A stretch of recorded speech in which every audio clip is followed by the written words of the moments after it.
Welcome back student स्वागत करुच्ची Bharti classes को मु आपण मानकर सागर सर सप्तम श्रेणी पिला मानकर भूगोल बहिर तृतीय अध्याय जार नाम हो पृथ्वीर अभ्यंतर भूमि रूप यह विषयर अभ्यास प्रश्न उत्तर भिडियो माध्यम आम आलोचना करवा। तो भिडियोटी निहाती भाव शेष पर्यंत देखिए। जदि चैनल को आपण मैंने सब्सक्राइब करना आम चैनल सहित जोड़ी होना चैनल को सर्वप्रथम सब्सक्राइब करनी निज सांग मान सहित भिडियो को शेयर कर दिंतु।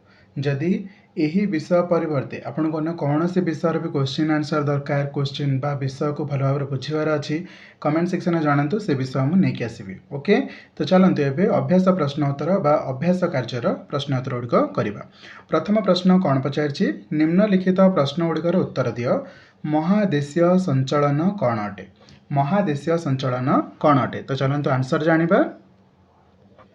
तो आंसर देखंतु महादेशीय संचलन एक धीर और निरवच्छिन्न प्रक्रिया।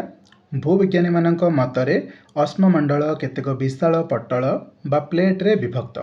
यही पटल गुड़िकर गति बेग खूब धीर माने जो प्लेट गुड़ाक बहुत धीर गति रे गति करथांती। बुझीगला। एगुड़िक वर्ष को 5 सेंटीमीटर बा ताठारु कम बेगरे गति करती। गोटे वर्ष रे 5 सेंटीमीटर एमाने गति करिथांती। अश्ममंडल निम्नांशरे अर्ध तरल शिला बा माग्मा गतिशील हेउथिबारु अश्ममंडलीय पटलर गति संभव होइथाय। एहाकू प्लेट टेक्टोनिक्स बा पटल विवर्तन कहा जाए। अश्ममंडलीय प्लेटर ए प्रकार गति को महादेशीय संचलन कहा जाए। वर्तमान भूपृष्ठ रे देखा जाउथिबा स्थलभाग और जलभागर बंटन महादेशीय संचलनर फल अटे। तो ये थिला प्रथम प्रश्न महादेशीय संचलन कौन यार उत्तर। एबे चलंतु परवर्ती प्रश्न को जिबा। जहाँ जहाँ आपन बहिर प्रश्न अच्छी सबुड़िक मुझे आपण आलोचना करेबी। ओके प्लेट बा पटल गतिर कारण कौन अटे? तो यार उत्तर लिखा अश्ममंडल केते गुड़े विशाल पटल बा प्लेट रे विभक्त होइछि। अश्ममंडल निम्नांशरे अर्धतरल शिला बा माग्मा गतिशील हेउथिबारु अश्ममंडलीय पटलर गति संभव होइछि। बुझी पारिल। एबे परवर्ती प्रश्न को चलंतु। ग प्रश्न कौन पचारछि? स्थानीय भाव भूमिकंपर पूर्वानुमान किपरि करा जाए? साधारणतः पशुपक्षी मानक व्यावहारिक परिवर्तन को लक्ष्य करी स्थानीय भावे भूमिकंपर पूर्वानुमान करा जाय थाए। भूमिकंप आसबार किछि समय पूर्व प्रायतः पशुपक्षी माने जानी थांती। पशु जो माने भूमि उपरे रही थांती, पक्षी जो माने प्रायतः गछ उपरे थांती से माने प्रथमे फील करि पारि थांती। तो से माने इयाडे हाडे धाइबा आरंभ करंती किंबा उड़ीबा आरंभ करंती।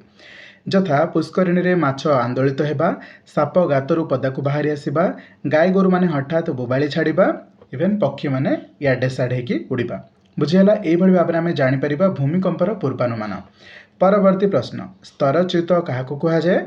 केतेक आभ्यंतरीण शक्ति प्रभाव रे शिलास्तर उभय दिगरे टाणी होई क्रमे फाट सृष्टि हुए। फाटरे उभय पार्श्व थिबा शिलास्तर रे चलन होई कौनसी अंश उपरकू बा तलकू चली जाए। फल विभिन्न शिलास्तर मध्य तालमेल रहे नाही। एहाकू स्तरच्युति कहा जाए। क्लियर है? उह प्रश्न उदाहरण सह विभिन्न प्रकार पर्वतर नाम लेख। तो देखो उत्तर कौन लिखाई? पृथ्वी रे देखा जाउथिबा पर्वत गुड़िक 3 श्रेणी रे विभक्त करा जायछि, जेमिति कि भंगिला पर्वत, स्तूप पर्वत, आग्नेय पर्वत बा संचय जात पर्वत। उदाहरण में आउ कौन लिखिपर? भंगिला पर्वतर कौन कौन जाउछन्ति? हिमालय, आल्प्स, रॉकी और एंडीज। सेमिति स्तूप पर्वत रे कौन जाउछन्ति? भारतर सातपुरा जाउछि।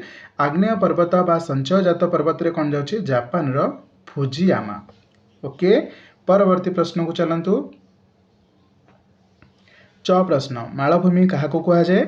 ना समुद्र पतनरु प्राय 400 मीटर बा अधिक उच्चतार अवस्थित समप्राय भूमि को मालभूमि कहा जाए।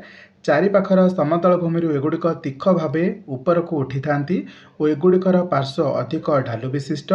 एक विस्तीर्ण टेबुल सदृश देखा जाउथिबारु एहाकु टेबुल लैंड मध्य कहा जाए। क्लियर है? 6 प्रश्न समानीकरण प्रक्रिया कौन अटे? भूपृष्ठ रे कार्य करुथिबा बाह्य शक्ति गुड़िक उच्च भूमि को क्षय करने सह क्षयजात पदार्थ को निम्न भूमि रे जमा करिथांती। एहीपरि भूपृष्ठ क्रमे समतल भूमि बा समप्राय भूमि रे परिणत हेबा प्रक्रिया को समानीकरण प्रक्रिया कहा जाए। ज प्रश्न को जिबा। कौन पचारछि? अश्वखुराकृति ह्रद किपरि सृष्टि हुए? समतल सज्जारे नदी स्रोत धीर हेबा जोगु नदी बांक सृष्टि हुए। नदी बांकर गोटे पार्श्व जल बाड़े हेबा जोगु क्षय होला बेले अपर पार्श्व रे बाली पट्टु जमा होई रहे। क्रमे नदी बांक दुईटी परस्पर निकटवर्ती हो जाती। बन्या समय नदी बुलाणी पथ परित्याग करी सीधा सड़क प्रवाहित हुए फल नदी बांकटी एक क्षुद्र अगभीर ह्रद आकार रही जाए। एहीपरि ह्रद को अश्वक्षुराकृति ह्रद कहुए। बुझीपार अश्वक्षुराकृति ह्रद क्या कहुए। झ प्रश्न कौन पचार ग्राब रेखा कौन अटे।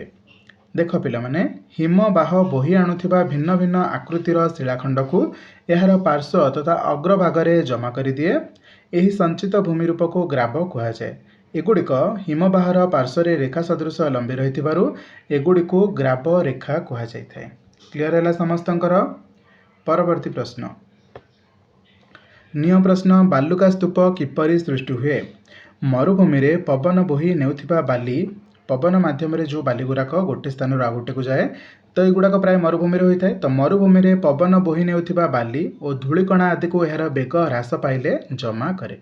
अपेक्षाकृत बड़ बड़ बालुका राशि मरुभूमि भितर छोट छोट पहाड़ आकृति जमा हुए यह ही बालुका स्तूप कहुए।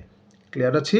एबे चलते आम 2 नंबर प्रश्न को जावा। ये आपन को जोटा ठीक अच्छे से आपन को ठीक मारिया पड़ो। ऑब्वियसली मुझे सबुतक प्रश्न उत्तर ठीक मारी आपन को बस पढ़ी दूसरी।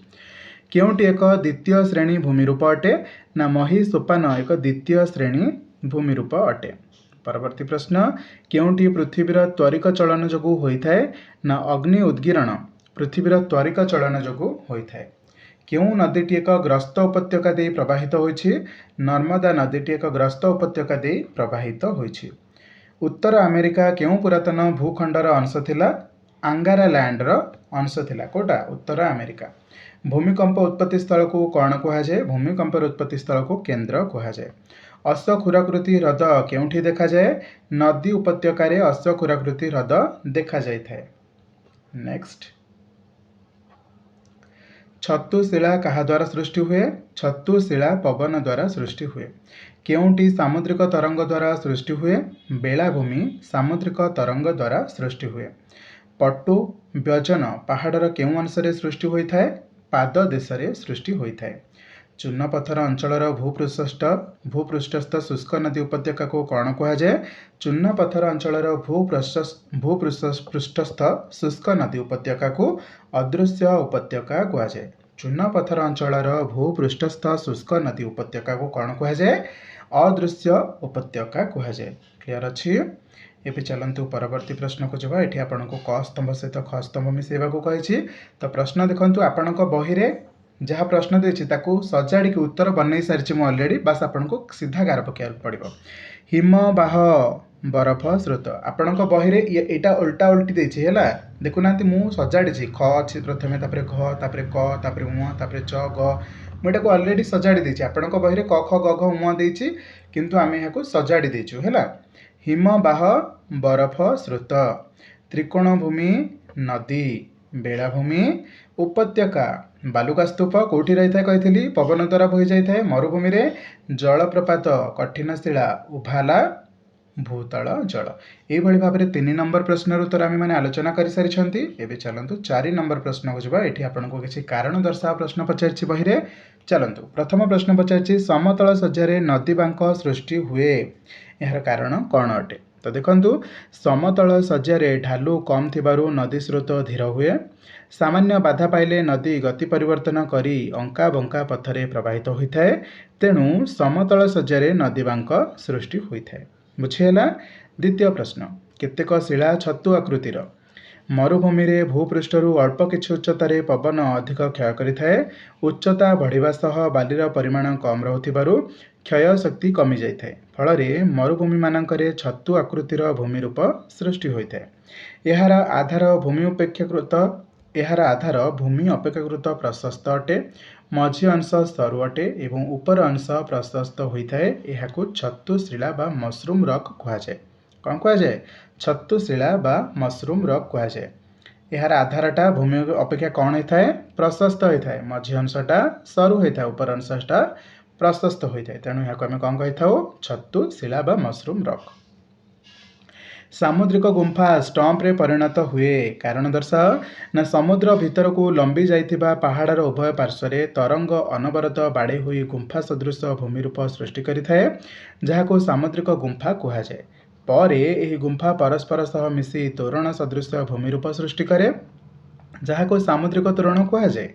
क्रमे तोरणर उपर अंश क्षय हो प्राचीर सदृश भूमिरूप सृष्टि हुए जहाको स्टाक कहती। कौन कहती? स्टाक। कालक्रमे स्टाक अधिक क्षय हो छोट हेले एहाको स्टम्प कुहाଯାଏ। एहीपरि सामुद्रिक गुंफा स्टम्प्रे परिणत होइथाए। बुझिहेला? परवर्ती प्रश्न को जिबा।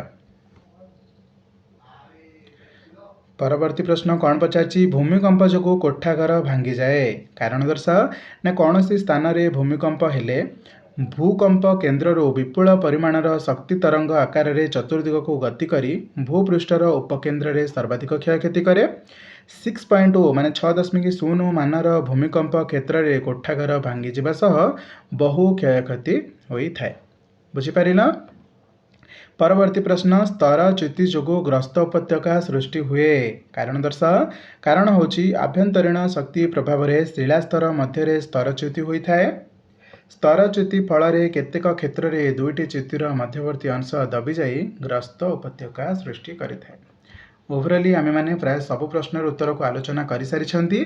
ये थिला आपण मानकर सप्तम श्रेणी भूगोल बहिर तृतीय अध्याय जार नाम होची भू अभ्यंतर भूमिरूप। ओके, यार जहाँ भी अभ्यास कार्य थिला सबतक प्रश्न उत्तर आम गोटे वीडियो माध्यम आलोचना कले।